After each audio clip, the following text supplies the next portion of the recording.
எச்சரிப்பின் அற்புதம். அழைத்து கொண்டு வந்தாகிவிட்டது. விசுவாசத்தில் நடத்துகிறோம். விசுவாசத்தில் கடந்து போகிற போது என்ன நடக்குதுன்னு சொன்னால் அநேக போராட்டங்கள் வரும். ரொம்ப கவனமாக இருக்கணும். ஆதியாகமம் 19ஆம் அதிகாரம் 17வது வசனத்தில் போடப்பட்டிருக்கிறது. ஆதியாகமம் 19:17. அவர்களை வெளியே கொண்டு போய் விட்ட பின்பு அவர், உன் ஜீவன் தப்ப ஓடிப்போ, பின்னிட்டு பாராதே, இந்த சமபூமி எங்கும் நில்லாதே, நீ அடியாதபடிக்கு. பாருங்க, இங்கே சொல்லப்பட்ட ஆண்டவர் லோத்துவை அவன் குடும்பத்தை வெளியே கொண்டு வருகிறார். மீட்கப்பட்ட ஜனங்கள், தெரிந்து கொள்ளப்பட்ட ஜனங்கள், தேவனுக்காக அழைக்கப்பட்டவர்கள், வெளியே கொண்டு வரப்பட்ட குடும்பம். இந்த குடும்பத்தோடு கூட ஆண்டவர் பேசுறாரு. நான் உன்னை என்ன செய்து விட்டேன், இந்த அழிவிலிருந்து காப்பாற்றி இருக்கிறேன், நீ ரட்சிக்கப்பட்டிருக்கிறாய், வெளியே கொண்டு வரப்பட்டிருக்கிறாய், நீ என்ன செய்ய வேண்டி இருக்குன்னு சொன்னா ஓடி போயிடுன்னு சொன்னார். எதுக்கு ஓடி போகணுமோ? பவுல் அப்படிதான் சொல்றான், விலகி ஓடுன்னு சொல்றான். எதுக்கெல்லாம் ஓட முடியுமா என்ன செய்ய, ஓடி போயிடு.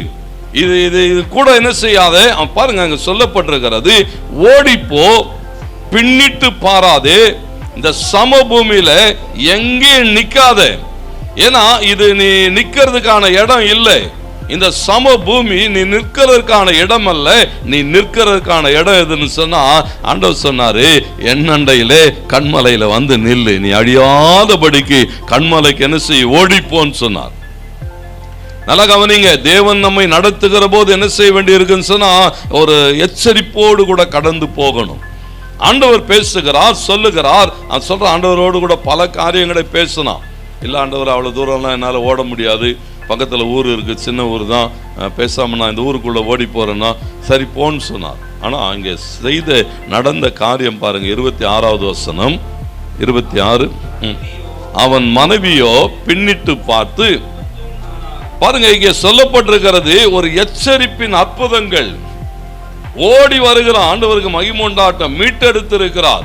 சாபத்துக்கு, அக்கிரமத்துக்கு, நித்திய அழிவுக்கு மீட்டெடுத்திருக்கிறார். ஓடிப்போ சொல்றார், ஓடி போயிடுன்னு சொன்னார், நிக்காதன்னு சொன்னார். ஆண்டவருக்கு மகிமை உண்டாட்டம். கூடவே என்ன சொன்னார்னா, பின்னால பார்க்காதன்னு சொன்னார். ஆமென் சொல்லுங்க. எங்க பார்க்காத, திரும்பி பார்க்காத, விட்டு வந்த வழி என்ன செய்யாத, பார்க்காத. ஆண்டவருக்கு மகிமை உண்டாகட்டும். பின்னிட்டு பார்க்கறதுக்காக அழைக்கப்படவில்லை. லூக்கா 17ஆம் அதிகாரத்தில் வாசிக்கிற போது வேதம் அப்படித்தான் சொல்லுது. 28 முதல் 32 வரைக்கும் வாசிச்சு பாருங்க. மனுஷகுமாரன் வருகிற நாளிலே, லோத்தினுடைய நாட்களிலே எப்படி நடந்ததோ அப்படியே மனுஷகுமாரன் வருகிற நாளிலும் நடக்கும். அப்போ நீங்க என்ன செய்ய வேண்டி இருக்கிறதா, அவர் வருகிற நாளிலே நீங்க மீட்கப்படணும்னு சொன்னா ஆண்டவர் சொல்றாரு, லோத்தின் மனைவி என்ன செய்யுங்க, மைண்ட்ல வச்சுட்டேன்னு சொல்றாரு. மைண்ட்ல ஏன் அவ்வளவு மைண்ட்ல வச்சுட்டே இருக்கணுமா? அதுதான் என்ன செஞ்சிட்டதான், பின்மாறி போய் வீணா போயிட்டது.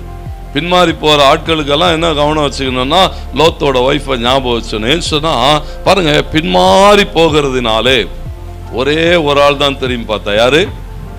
ஒரே ஒரு ஆள் தான். அந்த குடும்பத்துல ஒரே ஒரு ஆள் தான் பின்மாற்றத்துக்குள்ள போச்சு. விளைவு என்ன தெரியுங்களா? சபிக்கப்பட்ட சந்ததி உருவாகிறது. எல்லாம் இழப்பு. ஏன் சொன்னா ஆண்டவர் என்ன எதிர்பார்க்கிறான்னு சொன்னா ஒரு எச்சரிப்பு. நீ மீட்கப்பட்டிருக்கிறாய், வெளியே கொண்டு வந்திருக்கிறாய், கிருபையினாலே ரட்சிக்கப்பட்டிருக்கிறாய், ஓடி போயிடுன்னு சொன்னார். ஏன்னா நித்திய அழிவு வரப்போகிறது. ஆண்டவருக்கு மகிமுண்டாட்டம். லூக்கா 9:62 சொல்லுகிறது.